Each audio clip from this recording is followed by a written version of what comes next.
Y continuamos nuestro estudio de la caída de Jerusalén. Ya hemos visto que los babilonios invadieron Jerusalén, la destruyeron y se llevaron a casi todos los judíos a Babilonia como esclavos a vivir a ese lugar.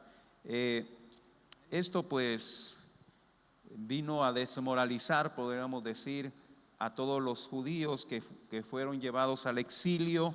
Ellos perdieron toda esperanza de volver a su tierra, estaban tristes y desolados. Para ellos todo había acabado, ya Jerusalén había sido destruida, ellos habían perdido su tierra, vivían en tierra extranjera, y en esa situación, hermanos, ellos habían perdido toda esperanza.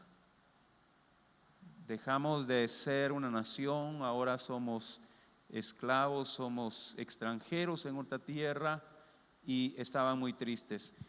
Hay un salmo que expresa esa tristeza, el Salmo 134, y es del versículo 1 al 4, perdón, 137 es el Salmo 137 del versículo 1 al 4, dice ese salmo: junto a los ríos de Babilonia, ahí nos sentábamos y aún llorábamos, acordándonos de Sión. Sobre los sauces en medio de ella colgamos nuestras arpas. Y los que nos habían llevado cautivos nos pedían que cantásemos. Y los que nos habían desolado nos pedían alegría, diciendo: cantadnos alguno de los cánticos de Sión. ¿Cómo cantaremos cánticos de Jehová en tierra de extraños? Entonces este Salmo 137 expresa precisamente ese sentimiento que ellos tenían: tristeza, desolación. La gente que vivía en Babilonia, cuando ellos llegaron, pues usted sabe, cuando llega un extranjero, algunos se le acercan y platican, quieren conocer cómo son sus costumbres, cómo son ellos, y los habitantes de Babilonia se les acercaban y le decían: oigan, queremos conocer su música, queremos conocer sus canciones, cántenos algo de su tierra, cántenos algo de lo que ustedes acostumbran cantar en su tierra. Y ellos les respondían: ¿cómo podremos cantar cántico a Jehová en tierra de extraños? Entonces, hermanos, esto quizá alguno de los que estamos aquí puede identificarse, porque cuando hemos sufrido algún fracaso, cuando hemos pasado alguna situación difícil, creemos que ya no hay esperanza, creemos que todo se ha acabado. Cuando se pierde quizá algún negocio, cuando fracasa el matrimonio, cuando se está pasando una situación difícil, creemos que ya todo se ha acabado, que no hay esperanza, y te caemos a veces en una crisis de tristeza, de depresión. Pero déjeme decirle que en Cristo siempre hay esperanza.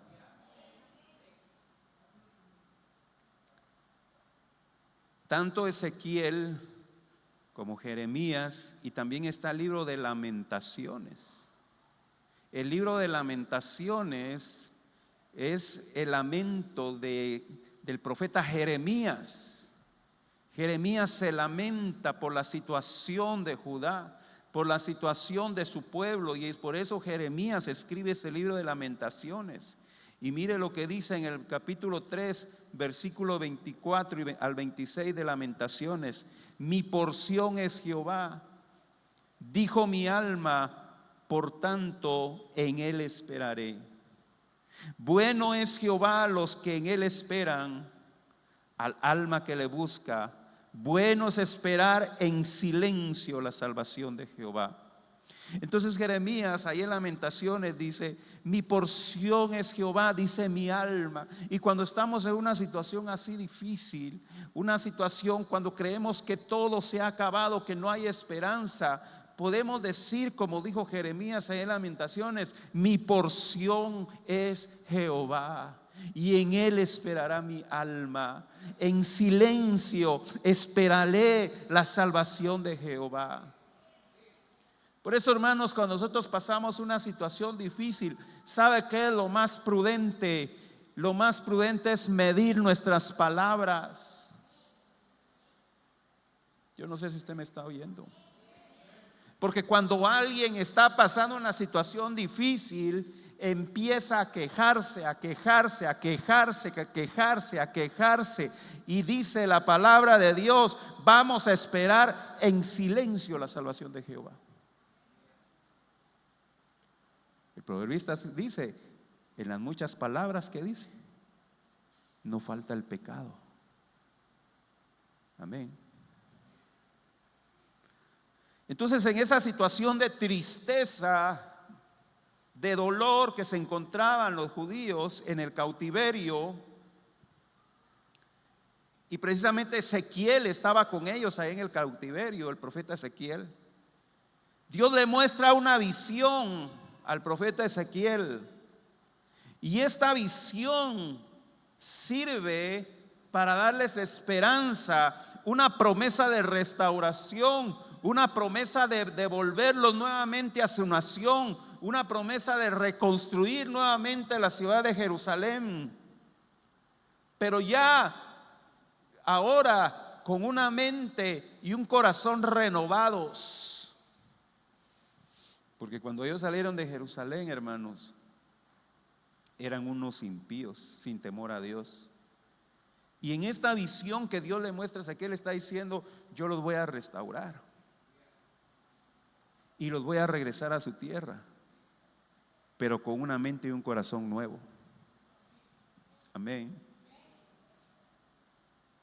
Entonces dice del versículo 1: la mano de Jehová vino sobre mí y me llevó en el espíritu de Jehová y me puso en medio de un valle que estaba lleno de huesos, y me hizo pasar cerca de ellos por todo en derredor, y aquí que eran muchísimos sobre la faz del campo, y por cierto secos en gran manera.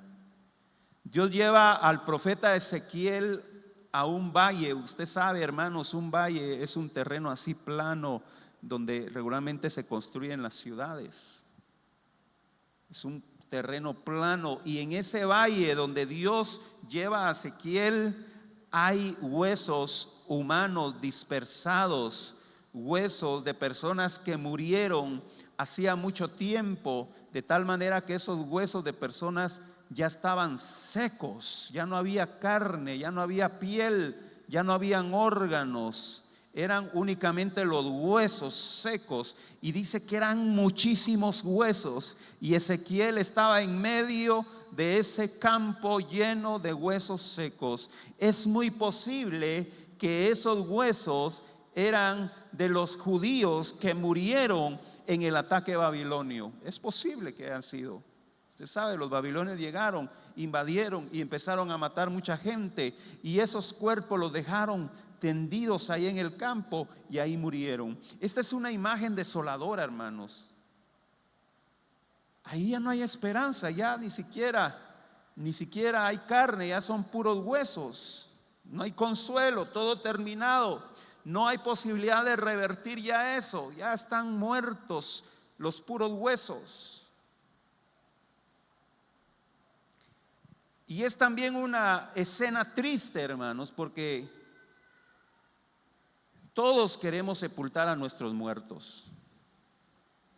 O sea, en nuestra cabeza no cabe que algún ser querido que muera lo vamos a tirar ahí en la calle, ahí que se lo coman los animales. No, queremos darle una sepultura digna. Estas personas que murieron en ese campo no tuvieron una sepultura digna, fueron devorados por los animales salvajes, fueron devorados por las aves del cielo.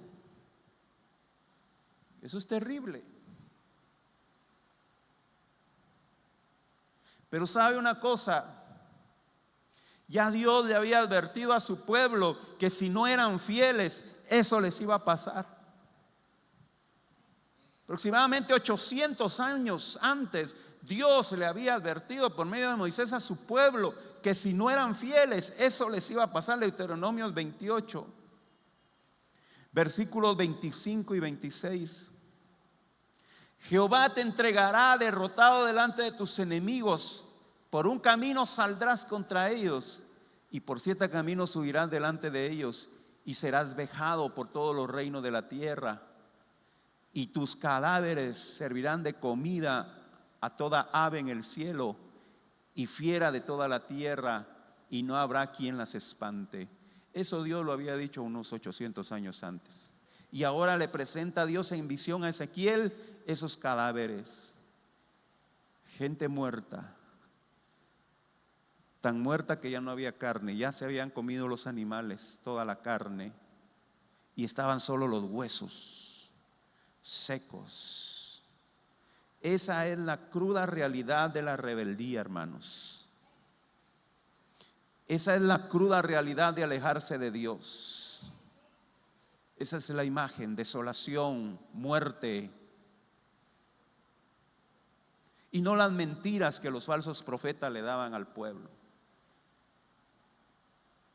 Habían profetas que decían: de aquí a 2 años, de aquí a 2 años el Señor nos va a rescatar de los babilonios y nos va a revolver a la tierra y vamos a ser nuevamente una nación. Mentira, pasaron 2 años y no, llegaron los 2 años y no pasó nada. Y Dios le muestra aquí la realidad. Mira, la paga del pecado es muerte. Esa es la realidad. Un valle de huesos secos, un panorama en el cual no existe ninguna esperanza de vida, muerte. Miren, hermanos, la ciencia médica ha avanzado mucho últimamente. Si alguien muere en un hospital, los médicos, las enfermeras pueden hacer algo para resucitarlo, ¿verdad? Le hacen el RCP, le ponen aparatos para que el corazón vuelva a vivir y vuelven a reanimar a esa persona cuando recién muere. Pero cuando ha pasado mucho tiempo, pero cuando ya ni siquiera hay carne, cuando ya incluso los huesos están ya secos de tanto estar ahí en el sol, ahí ningún médico puede hacer nada. No hay esperanza, todo está perdido. Si a alguien le da un ataque cardíaco ahorita y le hacen el RCP y lo vuelven a revivir, todavía está ahí fresco. Pero aquí, hermanos, no hay ojos, no hay orejas, no hay nariz, no hay lengua, no hay nada. Solo los huesos secos. Lleva a un médico allá al valle de los huesos secos. Mire, por médico, haga algo por estos huesos. ¿Qué voy a hacer? Ese médico ya no se puede hacer nada. Están muertos. Pero Dios le hace una pregunta a Ezequiel, hermanos. Y esa pregunta que Dios le hace a Ezequiel va a sonar absurda a los incrédulos. Dios le pregunta a Ezequiel en el versículo 3: Hijo de hombre, ¿vivirán estos huesos? Esa es la pregunta que Dios le hace a Ezequiel. Dios le hizo esa pregunta al profeta. ¿Qué pasaría si Dios le pregunta eso a un médico? ¿Cuál sería la respuesta del médico? Señor doctor, ¿pueden vivir esos huesos? ¿Qué va a contestar el médico? Ayúdeme, por favor. ¿Qué va a contestar? No, ya no se puede, ya. ¿Qué puedo hacer yo? Pero Dios le hace esa pregunta al profeta. Ahora, si le hace la pregunta a un incrédulo, ¿vivirán esos huesos? Ya no van a vivir. Van a decir, se puede, ya no puede vivir. ¿Qué cabeza cabe? Hasta la pregunta es tonta. Para un incrédulo, esa sería su respuesta. Pero le hace la pregunta al profeta: Hijo de hombre, ¿vivirán esos huesos? ¿Y qué es lo que contesta el profeta? Versículo 3. ¿Ya lo leyó? ¿Qué dice?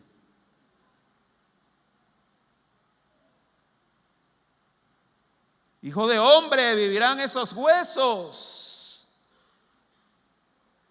Y el profeta contesta: Señor Jehová, tú lo sabes. Mire qué tremendo eso, hermano. Ezequiel no pensó con lógica humana. Ezequiel respondió conociendo el gran poder de Dios. Lo que para el hombre es imposible, para Dios es posible.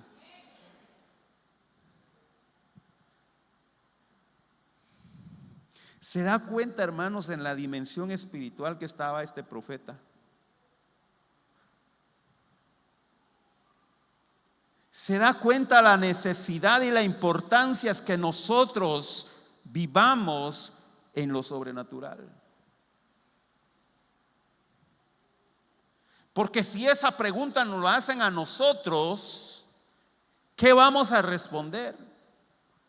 Un esqueleto humano ahí tirado. ¿Puede vivir ese esqueleto? No puede vivir. Esa es una respuesta humana, lógica. Pero el profeta de Dios estaba conectado con Dios y sabía que si él estaba conectado con Dios, para todo hay esperanza. Para todo.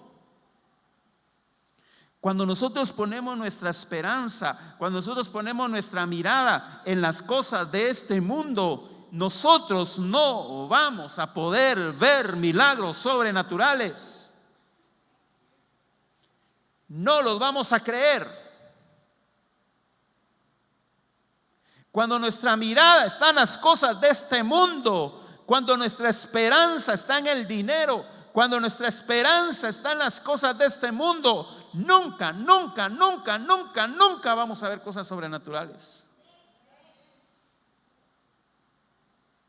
Y no vamos a responder como el profeta. Hijo de hombre, ¿vivirán estos huesos? Tú lo sabes, Señor. 1 Corintios 2:14. Mire lo que dice 1 Corintios 2:14. Pero el hombre natural no percibe las cosas que son del Espíritu de Dios, porque para él son locura y no las puede entender, porque se han de discernir espiritualmente. Hay que caminar en el Espíritu. Hay que caminar en el Espíritu. Porque si andamos en la carne, las cosas del Espíritu son locura. Para el que anda en la carne, la pregunta de Dios y la respuesta del profeta es una locura. Para el que anda en la carne, le preguntan: y para usted, si lee Génesis 1, ¿usted cree que Dios hizo al hombre del barro de la tierra? El incrédulo va a decir: no. ¿Por qué? Porque anda en la carne, no anda en el Espíritu. Y para él las cosas del Espíritu son locura. El profeta Ezequiel estaba conectado con Dios y el profeta Ezequiel respondió como un creyente: Señor Jehová, tú lo sabes. Iglesia, es necesario renovar nuestra mente carnal por una espiritual para que podamos caminar en lo sobrenatural, sabiendo que para Dios no hay nada imposible. Marcos capítulo 9 versículo 23 lo declara. Si ponen ahí Marcos 9, 23, por favor. Bueno, se lo leo. Jesús le dijo: si puedes creer, al que cree todo es posible. Pero leamos Ezequiel 37, versículo 4 al 6. Ezequiel 37, 4, 6. Me dijo entonces: profetiza sobre estos huesos y diles: huesos secos, oíd palabra de Jehová. Así ha dicho Jehová el Señor a estos huesos: he aquí yo hago entrar espíritu en vosotros y viviréis, y pondré tendones sobre vosotros y haré subir sobre vosotros carne, y os cubriré de piel, y pondré en vosotros espíritu y viviréis, y sabréis que yo soy Jehová.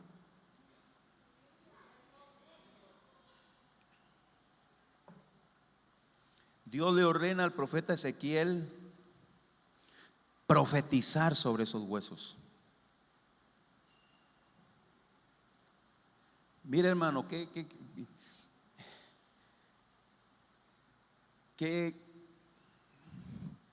contradictorio para la lógica lo que estamos leyendo aquí. Primero Dios pregunta: ¿van a vivir esos huesos? El profeta contesta: yo no sé, Señor, tú lo sabes. Y luego Dios le dice al profeta: háblale a los huesos.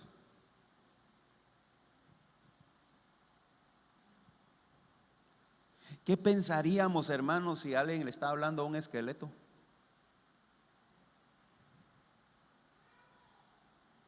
¿Qué pensaríamos?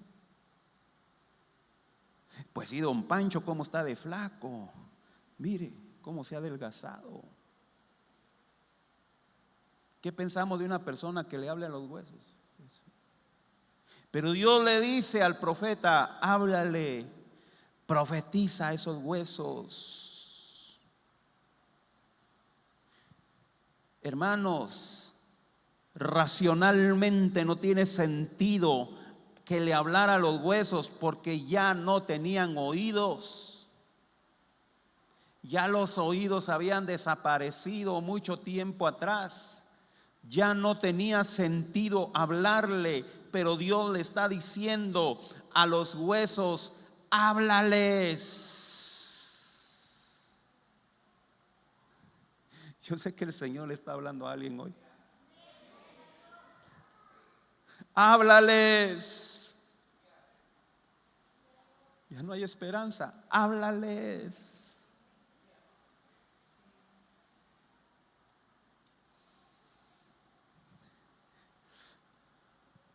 Mire, hermano, uno le predica a la gente el evangelio y no lo entienden.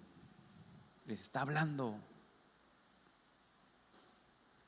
Les está hablando el evangelio y no lo entienden. Es como que si usted le estuviera hablando en inglés, en ruso, en africano. No entienden. Usted les está hablando en español. Español chapín, 100% puro. Y no le entienden. Porque Efesios 2:1 dice que estamos muertos en delitos y pecados. Muertos en delitos y pecados. Muertos.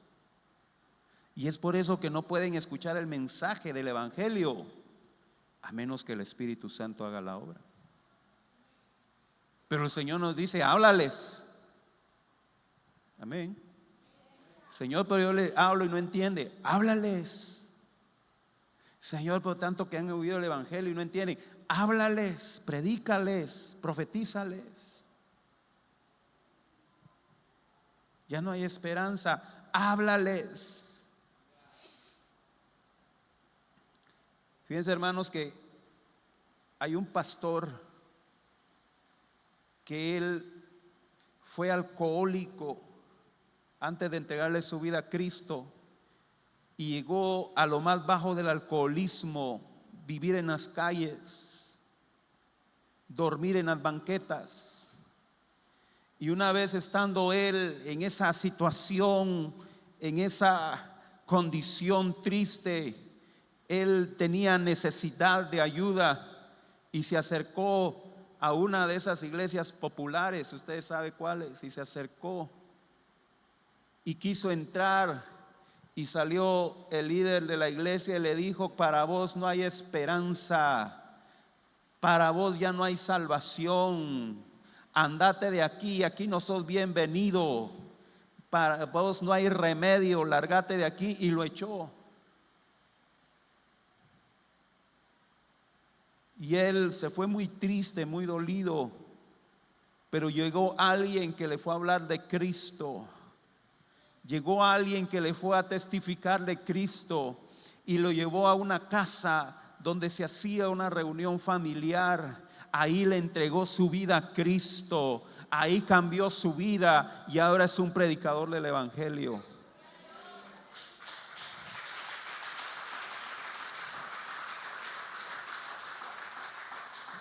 Por eso el Señor dice: háblales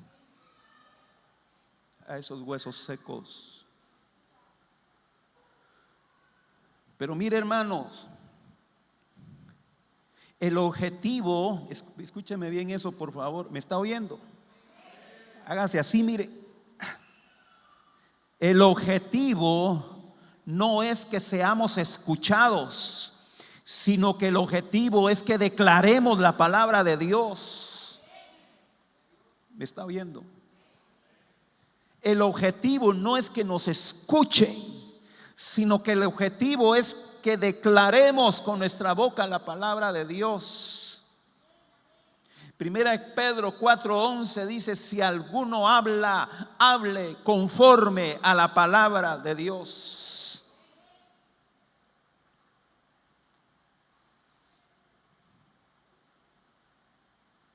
Es que no me va a escuchar, háblele.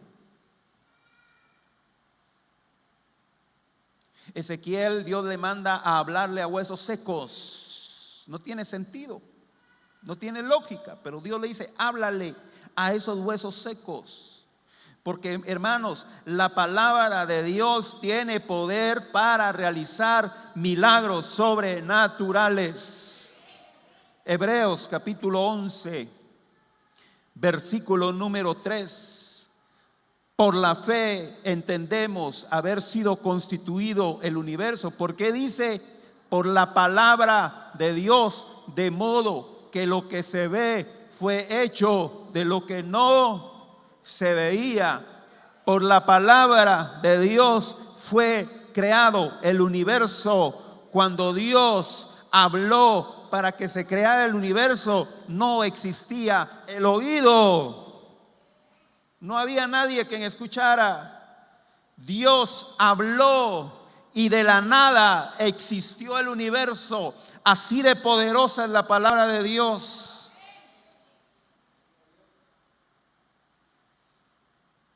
El punto no es ser escuchado, el punto es declarar la palabra de Dios. Ahora, es necesario que usted se someta a Dios para que crezca su fe. Es necesario que usted se empape de la palabra de Dios para poder declararla con autoridad y guiado por el Espíritu Santo. Mira, hermano, hay un montón de gente que anda ahí profetizando y no se sabe ni un versículo de la Biblia. Tienen más visiones y más revelaciones que el apóstol Juan en la isla de Patmos y ni siquiera oran. No, hermano, hay que empaparse de la palabra de Dios para declarar la palabra de Dios. Hay que someterse a Dios. Porque escúcheme por favor, porque es la palabra de Dios la que tiene el poder, no mis palabras. Amén.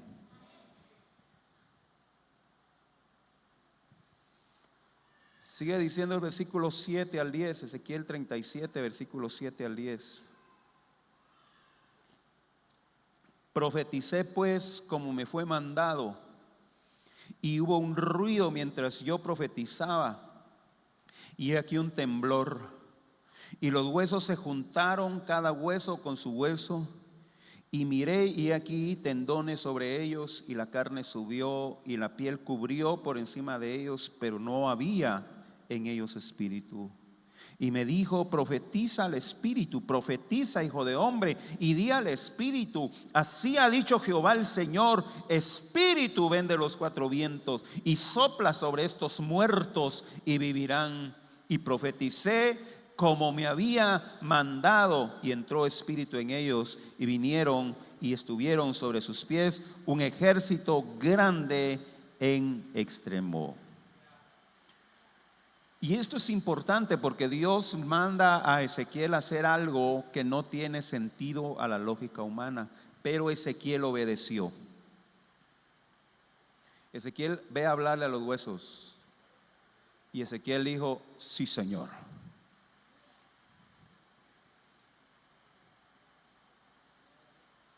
Y Ezequiel declaró la palabra. Ahora, hermano, para hacer eso, escúcheme por favor, para hacer eso se necesita fe, creerle a Dios. Por eso, hermanos, es que Dios no manda a cualquiera a declarar su palabra, porque muchos no creen. Usted le pregunta a cualquier persona: ¿usted cree en Dios? Sí, dicen. Pues no creen. ¿Usted cree que Dios puede hacer un milagro sobrenatural? No cree. Por eso no manda a cualquiera a Dios a declarar su palabra. Hay muchos que no creen. Incluso en la Biblia hay hombres que Dios les tuvo que torcer el brazo para que lo obedecieran, porque no creían. Éxodo 4:10 al 12, Moisés fue uno. Entonces dijo Moisés a Jehová: ay, Señor, nunca he sido hombre fácil de palabra, ni antes ni desde que tú hablas a tu siervo, porque soy tardo en el habla y torpe de la lengua. Y Jehová le respondió: ¿quién dio la boca al hombre? ¿O quién hizo al mudo y al sordo, al que ve y al ciego? ¿No soy yo Jehová? Ahora pues ve, y yo estaré con tu boca y te enseñaré lo que hayas de hablar. Dios tuvo que forzar a Moisés para que fuera a hablar, hermano. No quería. No quería declarar la palabra de Dios, así como usted puede verlo ahí en la Biblia, hermano. Amén. ¿Cuántos dicen amén? Yo miro que alguien me está viendo por ahí mero bravo, hermano. Tranquilo.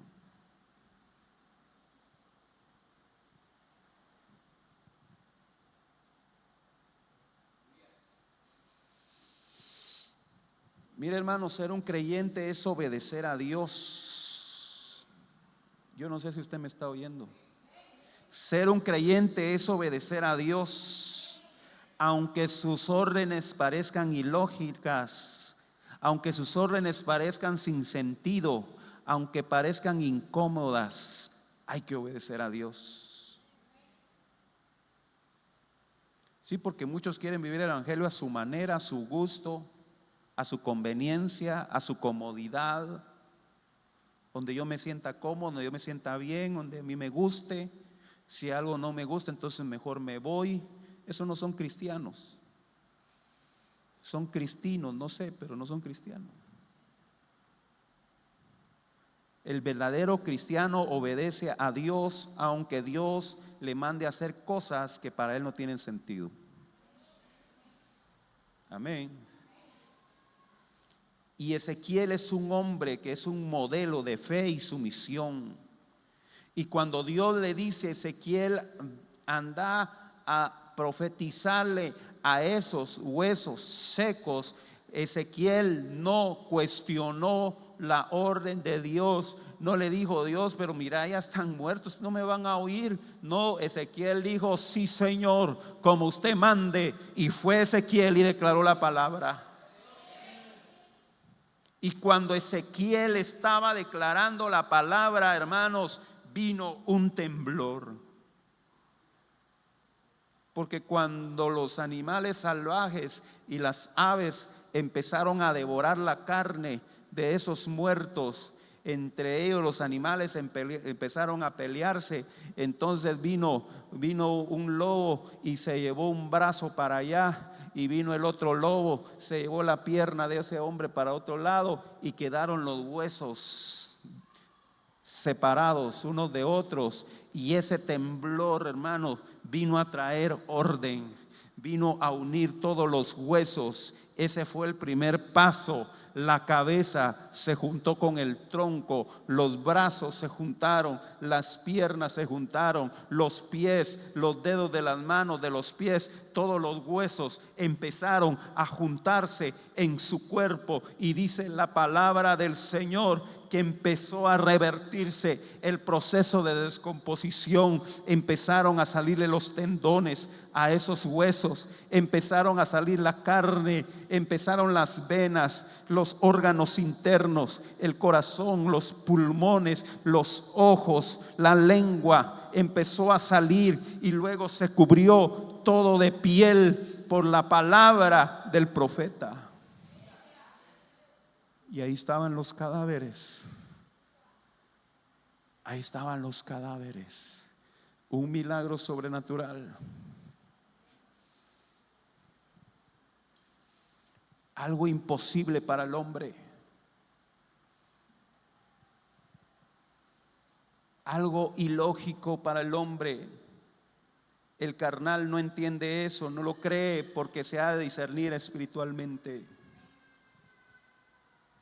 Pero había todavía un problema. Que muy bonito, ya no son huesos, ya se juntaron los huesos, ya tienen tendones, ya tienen carne, ya tienen piel, pero están muertos.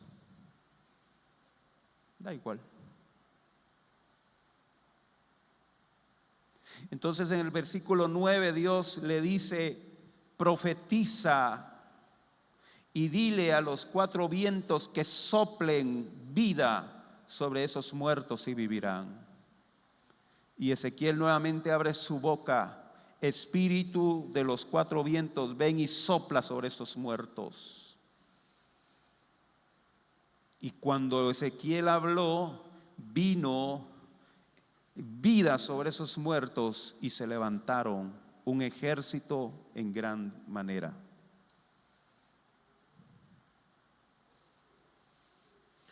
Lucas 1:37, porque no hay nada imposible para Dios. ¿Quiere ver cosas sobrenaturales? Sométase a Dios. Sea obediente. ¿Quiere ver cosas sobrenaturales? Sométase a Dios. ¿Quiere ver cosas sobrenaturales? Sométase a Dios. Le vuelvo a preguntar, ¿quiere ver cosas sobrenaturales? Sométase a Dios. Hay esperanza. No todo está perdido.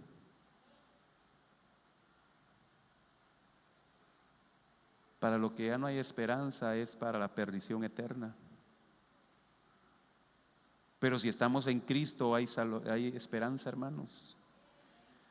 Pero volvamos aquí, hermanos, y tengamos claro que esto fue una visión. Amén. Fue una visión donde Dios le estaba mostrando al profeta lo que él hará con su pueblo. De una manera ilustrativa, metafórica, le estaba mostrando cómo está el pueblo y lo que él va a hacer. Los va a volver a su tierra y los volverá a ser una gran nación. Leamos el versículo 11 al 14. Me dijo luego: hijo de hombre, todos estos huesos son la casa de Israel. He aquí ellos dicen: nuestros huesos se secaron y pereció nuestra esperanza, y somos del todo destruidos. Por tanto profetiza y diles: así ha dicho Jehová el Señor.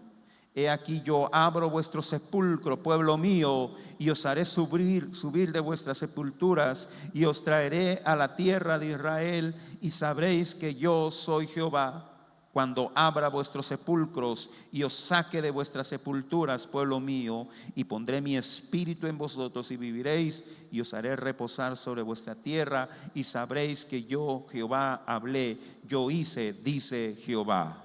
Amén. Los judíos en el cautiverio se sentían como esos huesos secos. Ya no hay esperanza, ya nadie nos puede rescatar de esta condición en la que estamos. Hemos perdido toda esperanza, somos como muertos que ya han consumido su carne, que ya no hay órganos, ya no hay vida. Somos esos huesos secos, decían los judíos, y Dios les dice: yo puedo hacer que vuelvan a tener vida.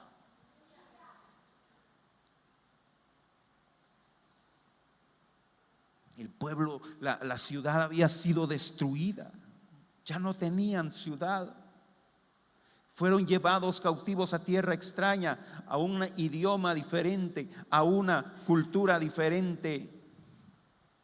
Y sobre eso el profeta Jeremías les profetiza y les dice: van a ser 70 años que ustedes van a estar allá en Babilonia.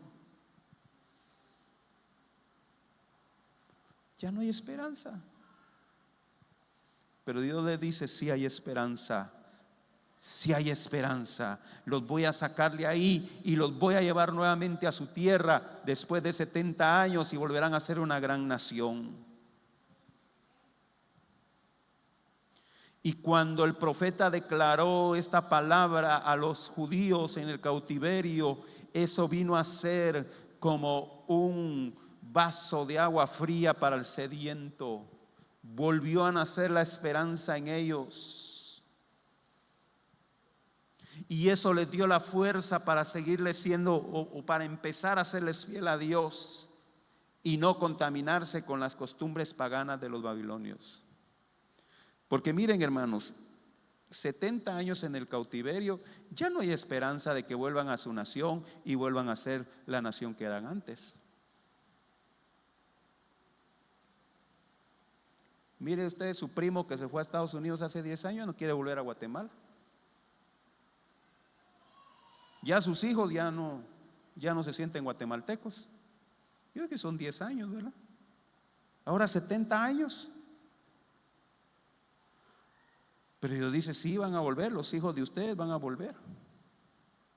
Y van a volver a ser llamados israelitas. Ahora, hermanos, yo ya voy terminando, pero quiero hacerle una pregunta. Mire para acá. ¿Por qué Dios hace eso con su pueblo? ¿Por qué no los deja morir allá? ¿Por qué Dios hace eso con su pueblo? ¿Alguien que me pueda ayudar?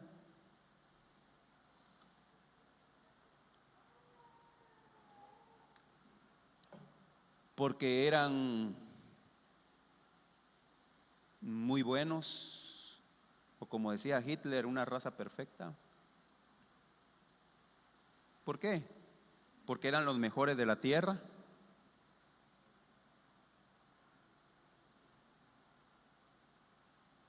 ¿Lo hizo por ellos? La respuesta está en Ezequiel 36, 22. Y yo quiero tocar este punto porque es muy importante, hermano. Ezequiel 36, 22 y 23. Por tanto, di a la casa de Israel: así ha dicho Jehová el Señor. Mire lo que dice: no lo hago por vosotros. Él los va a restaurar y le dice: lo voy a hacer, pues no lo voy a hacer por ustedes, oh casa de Israel, sino por causa de mi santo nombre, el cual profanasteis vosotros entre las naciones a donde habéis llegado. ¿Por qué Dios quiere restaurar nuevamente a su pueblo?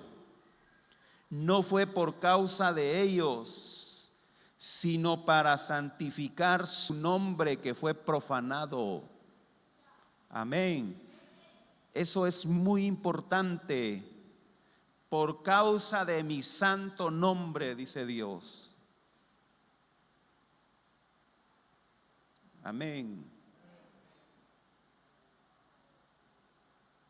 Yo lo voy a restaurar, pero no lo voy a hacer por ustedes, lo voy a hacer por mí, dice Dios.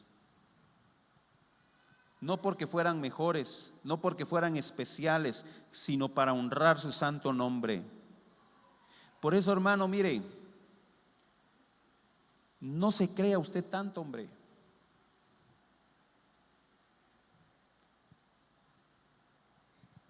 Yo soy el consentido de Jehová, dice un cantante por ahí. Se siente especial, ¿verdad? Se siente especial. Ay, yo soy especial. Dios me salvó porque soy especial. No, hermano, nosotros no lo merecíamos. Es por su misericordia. Y si tenemos bien claro eso, vamos a tener los pies sobre la tierra. Todo lo que Dios ha creado, lo ha creado para su gloria. El cielo, la tierra, el mar, las estrellas, el sol, la luna, las plantas, los animales. Nosotros fuimos creados para su gloria. El principal en todo eso es Él. Él es el principal. El pueblo de Dios será restaurado para limpiar el honor de Dios que fue pisoteado por las malas acciones. Por respetar y cumplir el pacto que Dios hizo con Abraham y con David. Mire, todavía les leo Isaías 48, 9 al 11. Por amor de mi nombre diferiré mi ira, y para alabanza mía, dice Dios, la reprimiré para no destruirte. He aquí te he purificado, no como a plata, te he escogido en horno de aflicción. Por mí, por amor de mí mismo lo haré, para que no sea amancillado mi nombre, y mi honra no la daré a otro. Dios iba a restaurar a su pueblo por amor a Dios mismo. Amén. Porque Él tenía un propósito. Y esto es, hermanos, para que sentemos los pies sobre la tierra. ¿Dios me ama? Sí me ama. Claro que me ama. Pero no me ama por ningún atributo mío. No me ama porque yo soy mejor que otros. No me ama porque yo soy especial. Me ama por su misericordia. Y ahora la esperanza de estos judíos estaban rotas, se estaban resignando a desaparecer como nación. Y cuando se cae en esa depresión, hermanos, cuando se cae en esa desesperanza, entonces se toman malas decisiones. Amén. Mire aquel hombre que discute con su esposa y se pelean y entonces nos vamos a separar. ¿Qué hace? Toma la decisión, dice emborrachar, como que si el licor le va a resolver el problema. Más grave lo hace. Amén. Entonces, cuando estamos en una desesperanza, como estaban estos judíos, se toman malas decisiones. Cuando estamos enojados, ¿cuántos se han enojado? Cuando nos enojamos tomamos malas decisiones. Y entonces estos judíos, en esa depresión, en esa tristeza en la que estaban expuestos a tomar malas decisiones, a mezclarse con las costumbres paganas de los babilonios, a olvidarse de Dios y su fe. Y es por eso que Dios envía a Ezequiel y le muestra esta visión para decirle: ustedes son huesos secos, pero los voy a restaurar, van a volver a vivir. Ese mensaje les devolvió la fe y la esperanza y los guardó de tomar malas decisiones. Y es por eso que ellos se mantuvieron apartados durante esos 70 años ahí en Babilonia sin contaminarse. Y sí regresaron nuevamente a Jerusalén con un corazón nuevo. Ahora, iglesia, hoy el Señor nos está hablando para todos aquellos que han perdido la esperanza. Si Dios puede dar vida a huesos secos, también puede restaurar su vida, su matrimonio, su vida familiar, su vida espiritual, su ministerio. Dios lo puede restaurar. Posiblemente ha tenido alguna pérdida, ha tenido un fracaso. Dios le habla hoy y le dice que Él puede hacer renacer una nueva esperanza para usted. Para aquella madre que quizá haya perdido un hijo, Déjeme decirle que lo mismo le pasó a Job, perdió 7 hijos. 7 hijos se le murieron de un solo. ¿Y sabe cuántos hijos le dio después Dios a Job? ¿Alguien lo ha leído? Diga conmigo, 14. 14 hijos le dio después Dios a Job. Hay esperanza.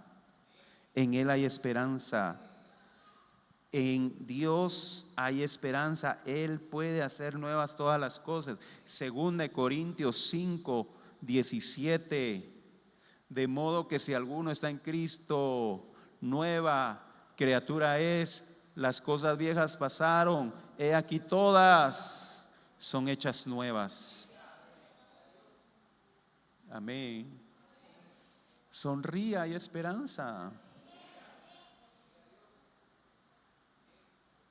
¿Cuál es esa tristeza que está agobiando su vida? ¿Cuál es esa decepción que ha estado cargando? Esa angustia que le carcome el alma. Está ahí todo serio, cara de estatua, no sonríe. ¿Qué pasa? Hay esperanza en Cristo, no todo está perdido. Lo que para el hombre es imposible, para Dios es posible. Amén.